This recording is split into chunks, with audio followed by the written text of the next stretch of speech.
Alright everyone, and now we're gonna do the last charge test. So my Pixel Watch first gen just hit 20. Damn it! 19%. Gosh, that was quick. At 8:37. We're still counting that as 20%. Nope, we're counting that.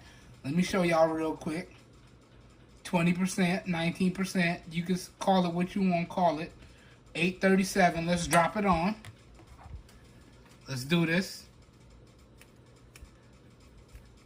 Ain't gonna keep getting me like that. There it is. Y'all saw that. 8:38. So we're starting the clock at 8:38. I'm gonna put up in post how long it took to get to 100%. And this is the final charge test. I hope you guys and gals found this helpful. If you did, you know what to do. And I'll catch you guys and gals on the next one. Wow, that one really crept up on me. I was sitting right here and I was like, yeah, as soon as it hit 20%, I'm gonna push record and drop it on the charger.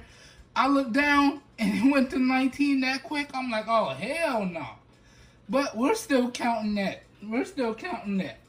All right, have a good one, everyone. I'll catch you guys and gals on the next one. Peace.